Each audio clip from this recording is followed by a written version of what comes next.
respeito disso, e acho que vai ter que se tomar uma posição a respeito do financiamento das campanhas pelas empresas, porque aí eu acho que há um foco de possível corrupção. Eu queria ouvir um pouquinho isso e saber também o Ministério Público como tem visto essa posição. Você vai precisar do tempinho, né? Então nós vamos fazer um intervalo, na volta a gente reformula, tem uma boa memória, fica mais fácil. Combinado. Depois vou colocar também as questões de algumas pessoas, questões bem objetivas e oportunas, para o senhor responder também, certo? Okay. Fica firme aí, nós vamos agora pegar mais na prática da discussão e você vai ver que muita coisa interessante será respondida para você. Dr. Carlos César Barbosa, promotor do consumidor, está aqui conosco para fazer a grande entrevista. Fique aí, até já.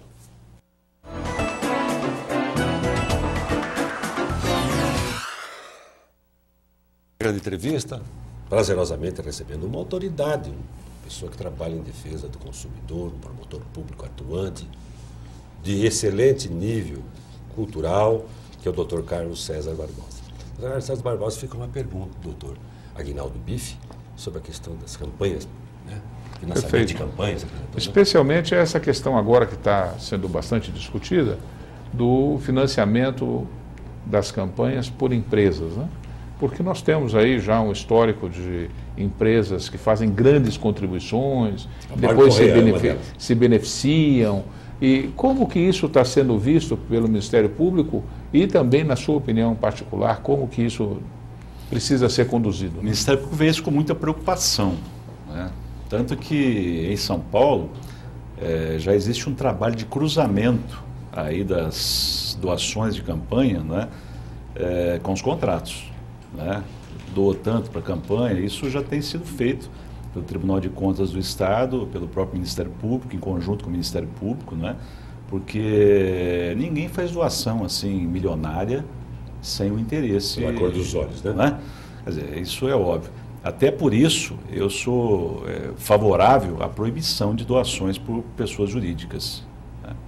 Vai acontecer debaixo do pano e tal, quer dizer, vai ter aquela coisa. Sou contra financiamento público, eu acho que não tem que sair dinheiro público para financiar campanha política. Já deu horário de televisão, né? Lá? Sou contra, já deu horário de TV. Acho que o importante na campanha política é você dar ao candidato a oportunidade dele apresentar o seu projeto. Tem que eliminar, né, doutor, a figura do marqueteiro, que esse que elege o presidente. O objetivo não é que o sujeito faça uma campanha rica, milionária, etc, etc. O objetivo é que ele exponha as suas ideias. Não é? Então, por que a campanha tem que ser milionária? Pergunto. Se você tem a TV, se você tem os debates, a imprensa, o rádio, as escolas. Quer dizer, você pode, não há necessidade de uma campanha ser milionária. Quando você tem uma campanha milionária, o que acaba fatalmente acontecendo? Um desequilíbrio de forças. Quer dizer, isso de alguma maneira é questionável no Estado democrático. Então, eu, sinceramente, sou contra, eu acabaria com a doação também por pessoas jurídicas, né? Doação só por pessoas físicas, o fundo partidário, né? O fundo partidário, pessoas físicas e campanhas humildes que levem para o cidadão aquilo que ele precisa saber, aquilo que ele precisa conhecer, que é o projeto do candidato. Né? Tá certo, e há debates também, né? O senhor acha que o nível de consciência do comerciante brasileiro é bom?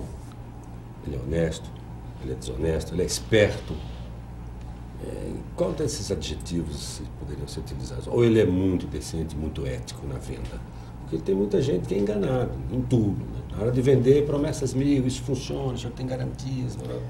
Aí joga para assistência técnica. Eu já começo dizendo para você, Caçonha, que o grande inimigo do consumidor é o poder econômico.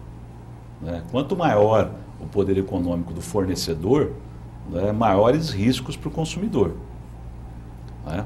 Vamos citar um exemplo aí. O sujeito vai na loja X, a grande loja X, o grande magazine X, comprar lá um aparelho de TV.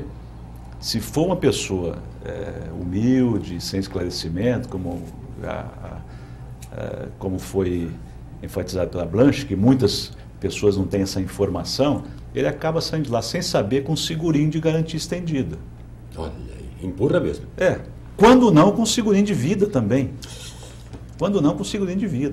Eu tive um caso tão interessante aqui em Ribeirão Preto, né? Quando eu estava investigando essa questão dos seguros de garantia estendida, venda de seguros por essas empresas grandes, pelos grandes magazines, uma senhorinha, humilde, né? Mal sabia se expressar, coitada. Eu ouvi, porque a reclamação dela caiu no PROCON por conta de um filho, um menino de 16 anos, que a orientou, falou, mãe, mas isso está errado. Aí ela foi no PROCON com o menino e eu a chamei para ouvir no meu gabinete. Ela entrou num desses magazines, né, que ocupam aí os horários nobres das grandes TVs brasileiras, né, para comprar lá um forno de micro-ondas, se não me engano, né, e o cadastro dela não deu para comprar a prazo. Ele foi negada a venda para ela. Entretanto, ela saiu de lá com seguro de vida. Beleza, hein? Veja você. Ela entrou para comprar, não conseguiu comprar e saiu de lá com seguro de vida que ela não precisava, ela nem sabia, não tinha necessidade. Foi para buscar algo do que ela necessitava e saiu de lá com alguma coisa que ela não precisava. Né? Então, quer dizer, o grande inimigo do consumidor é o poder econômico, e é nesses que o Ministério Público centra o seu foco. Né? Geralmente, as grandes lesões acontecem com aqueles fornecedores que detêm poder econômico. Esses são perigosos. Agora, o pequeno fornecedor, até por conta da grande concorrência que ele encontra com o grande poder econômico, ele acaba sendo mais cordial, ele acaba sendo mais cordato, né? Ele cativa mais. Dá uma atenção maior. Dá uma atenção maior. Né? É nessa linha hoje que é esse diagnóstico que eu faço. Os bancos, perigosíssimos. Isso que eu ia perguntar, quem é campeão de reclamações lá no seu gabinete? Bancos, cara, isso não vou nem dizer no meu gabinete, vou dizer no Brasil, no país. Dados da Secretaria Nacional do Consumidor. Telefonia, móvel. Bancos, telefonia, esses grandes magazines. Oh, né? Bancos, telefonia, esses grandes magazines, cartões de crédito. Cartão de crédito. Né? São compras de internet dando problema já para o senhor? Compras de internet também, não é? Menos do que esses quatro primeiros. Chamado comércio eletrônico, né? Chamado comércio eletrônico. Doutor Carlos César, o sistema brasileiro tem várias instâncias para o cidadão acionar os seus direitos. Mas como é que ele vai aprender, como é que ele sabe, ou às vezes o senhor vai me dizer, ele já sabe, quando ele aciona a Polícia Civil e não a Militar, a agência, o PROCON, o MP, o Ministério Público, o juizado? Sim. Boa. Então, vamos por partes. Na área criminal, não é? Se ele é vítima de algum fato criminoso, ele tanto pode acionar a Polícia Militar, não é? Preventiva ou repressivamente, olha, estou em visa aqui de sofrer um furto aqui, estão rondando a minha casa, etc, etc. Não é? A Polícia Militar é chamada, ela é pela Constituição da República, a polícia ostensiva, repressiva, né? Preventiva e repressiva. A Polícia Civil, ela é auxiliar do Poder Judiciário, é investigativa. Isso. Né? Então, pela Constituição Federal, agora o sujeito já foi vítima de um fato. Então ele quer registrar um boletim de ocorrência, então é na Polícia Civil. Ele vai buscar a delegacia mais próxima do seu bairro, de onde o fato aconteceu. Agora, em outras demandas, como por exemplo, vamos pegar a área do consumidor. Né? Demandas individuais, olha, eu comprei um fogão e o fogão está apresentando defeito, o fornecedor não quis trocar, não quis consertar. Demandas individuais, PROCON. Não é? PROCON. Não adianta ir no Ministério Público, porque o Ministério Público ele só vai funcionar para as demandas coletivas. Não é? Olha, tem um carro lá que tem um problema no amortecedor que pode fazer vítimas. Esse carro tem,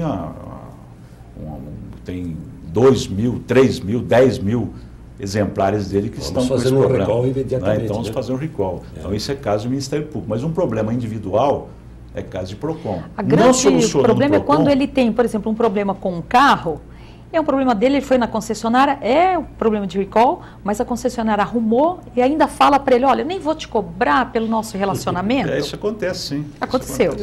Nem vou te cobrar pelo nosso relacionamento, mas era um problema maior. E ele saiu com o carro pronto, ele não tem tempo, deixou. Aí depois saiu o recall. Nem saiu. Não saiu. Do meu ainda não saiu. Mas é uma questão para ser levada para o Ministério, né? Depois desse programa sairá.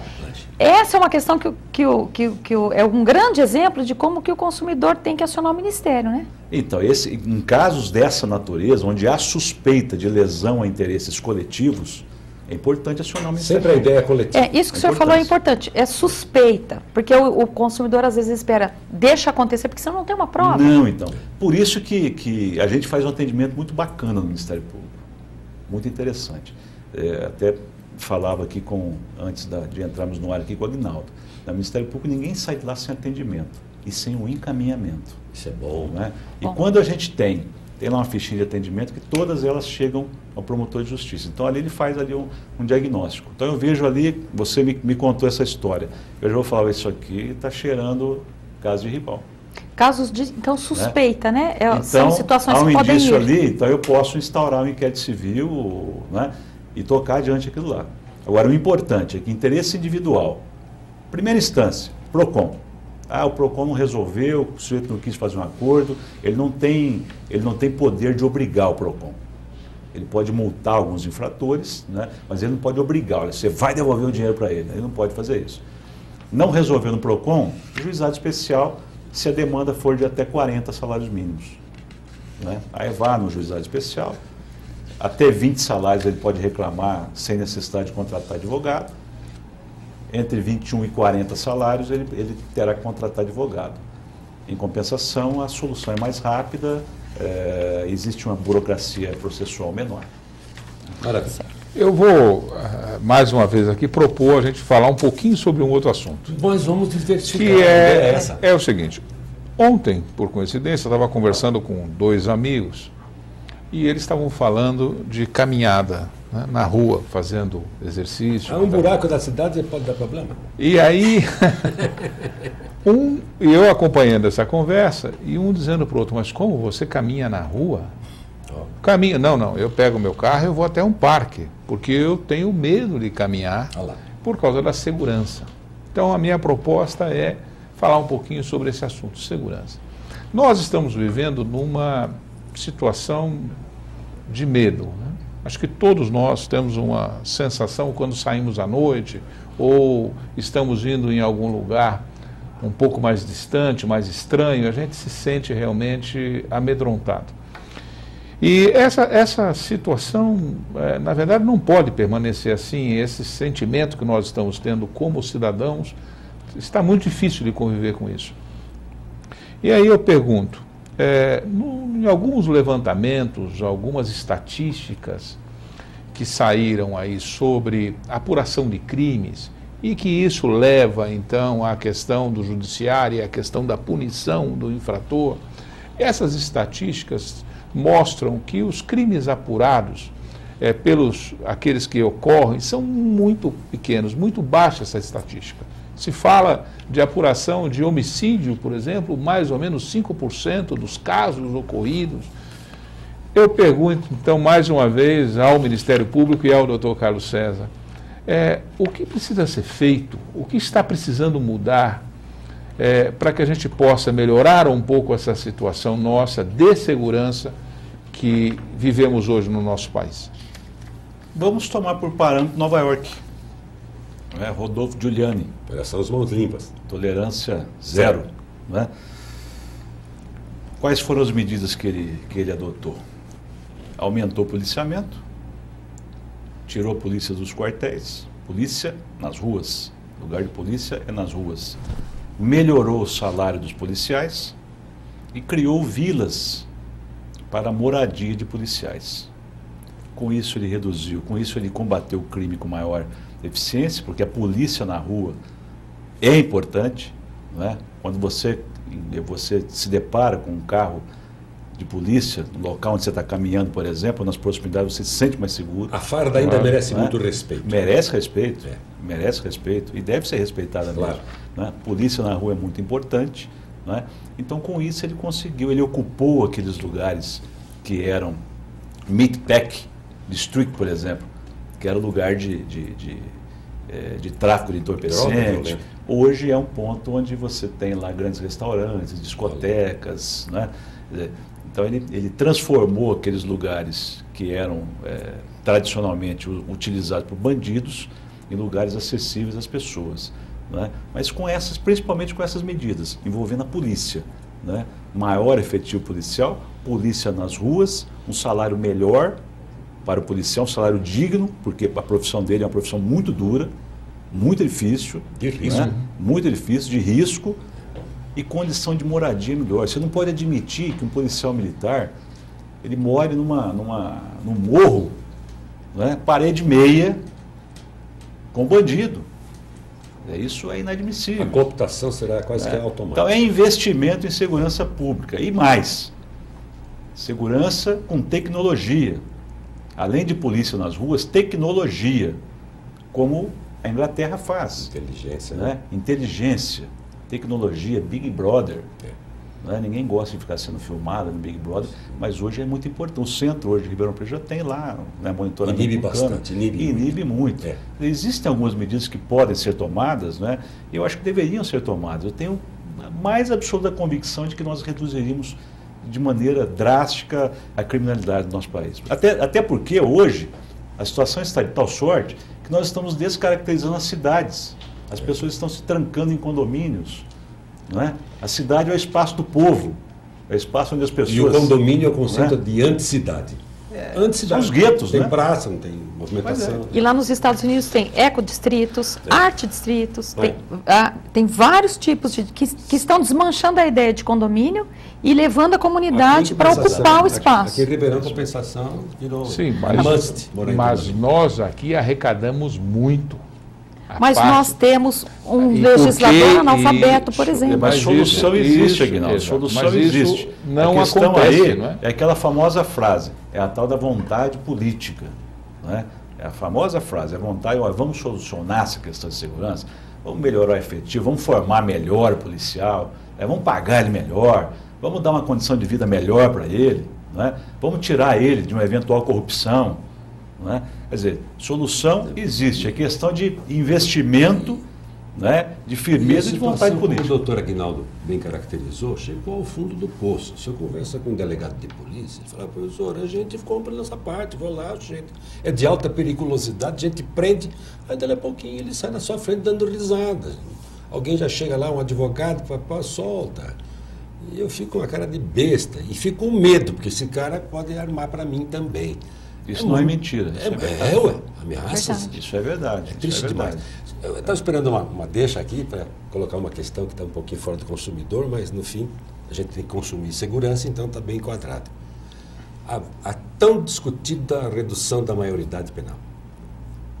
Sou favorável. Favorável. 16 anos. 16 anos. Em condições especiais carcerárias, e com redução da pena que já é prevista pelo Código Penal. Né? Para o menor de 21 anos já existe uma redução de pena, assim como existe também para o idoso, né? Uma redução de pena. Então eu entendo que seria perfeitamente razoável, até porque o Código Penal nosso, que é de 1940, né? Quando criou a questão quando idealizou a questão da incapacidade para a prática de crimes, né, que a gente chama de inimputabilidade, né, ele levou em conta a capacidade de entender o caráter criminoso do fato e de se determinar de acordo com ele. Eu pergunto, um jovem de 16 anos, nos dias de hoje, ele não entende o caráter criminoso do fato que ele está praticando, claro, e não tem condição de se determinar de acordo com esse entendimento? Então eu acho que é perfeitamente razoável, eu acho que seria uma contribuição muito grande também para a segurança do povo brasileiro, a redução para 16 anos. Eu sei que esse tema é extremamente polêmico. Na minha instituição mesmo, eu acho que até a maioria dos colegas talvez sejam contrários, né? É um assunto tabu quase, né? É tabu, mas eu sou favorável em condições carcerárias especiais, não vou misturar com o cara do PCC, né? E também ele terá pena reduzida em função da menoridade dele. Blanche, doutor Aguinaldo, eu tenho que colocar essas questões que eu solicitei, de repente fala, você pede para a gente fazer pergunta, não põe no ar, né? A gente está lá ouvindo.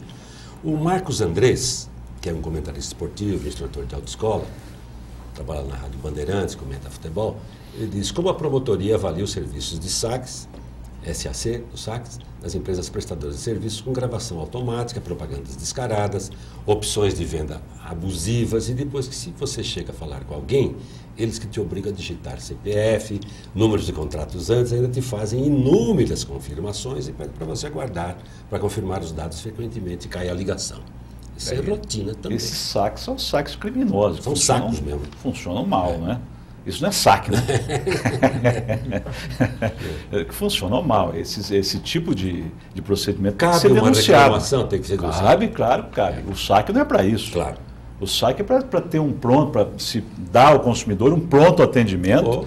Não é? Solução do problema. E solucionar rapidamente e com eficácia o problema dele. Não para ficar fazendo publicidade, para ficar colhendo dados pessoais dele para vender mais produtos. E você engordando a telefônica. Pois é. Ele mesmo ainda faz uma perguntinha. O famigerado preço dos combustíveis em Ribeirão Preto. Se existe mesmo cartel, porque aqui que a oferta é muito maior que a demanda, um posto a cada esquina, os preços não caem. Enquanto nas cidades vizinhas temos um etanol a R$ 1,50.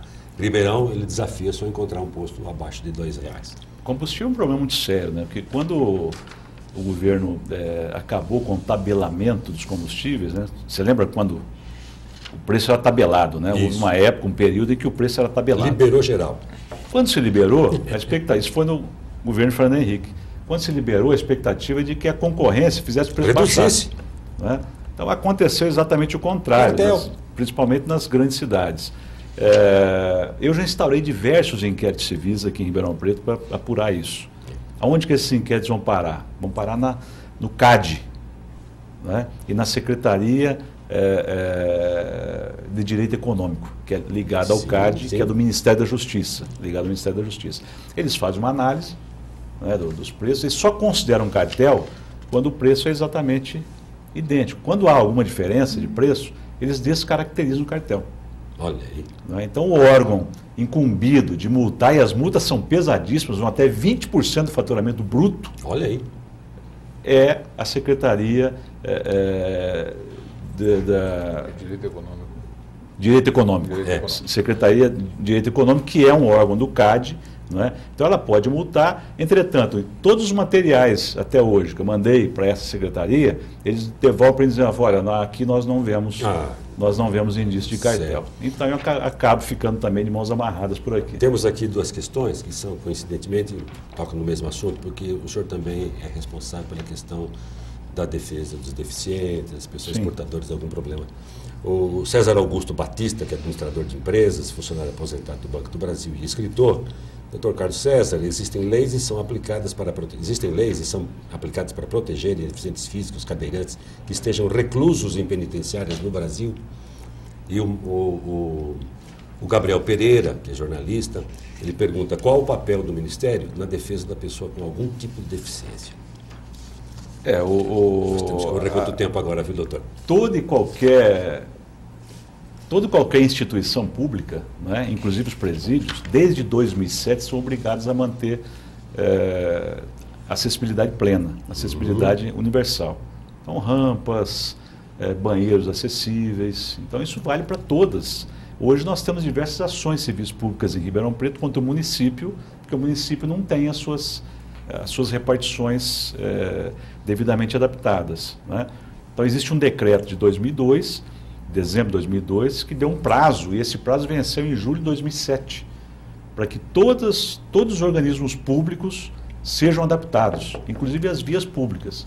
O poder público não fez, o Ministério Público está lá com um calhamaço desse tamanho de inquéritos civis e de processos para que o judiciário mande fazer.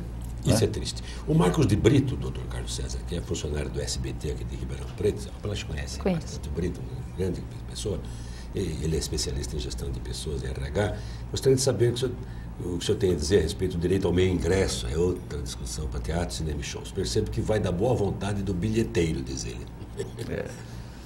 Existe uma lei nova agora, né, que já entrou em vigor. Tem legislação específica. Já entrou em vigor uma lei nova sobre o meio ingresso, né? Em princípio, eu era muito favorável ao meio ingresso. Né? Houve uma época que eu cheguei até a entrar com ação contra shows aí que sonegaram o meio ingresso, burlaram de algum modo. Hoje eu tenho minhas restrições também.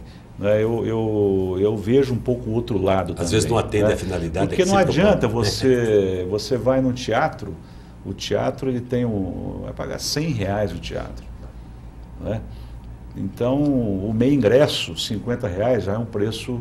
Então ele já vai calcular o preço. Já joga lá em cima. Já vai calcular o preço computando essa perda. Mas existe uma legislação especial hoje que cuida disso. Nós não tínhamos uma lei federal, hoje nós temos uma lei federal do meio ingresso e que expondo, quer dizer, numa outra ocasião, isso é uma lei que tem uma série de particularidades. Num outro momento, quem sabe, a gente pode até falar um pouco mais sobre isso. A última questão do ouvinte, a Deia Marques, ela é assessora de eventos, travel manager na empresa João Rock, espetáculo de massa. Doutor, como consumidor e comerciante, tem uma curiosidade. Por que nos shoppings as lojas podem anunciar o que vendem e que serviços prestam, e os comerciantes do centro e adjacências não podem? Conheço vários comerciantes que quebraram pela reforma e perderam seus clientes. Consumidores que passam em frente ao comércio e perguntam: aqui faz xerox? Porque não podemos colocar uma placa avisando que aqui faz esse serviço. Aí você tira uma base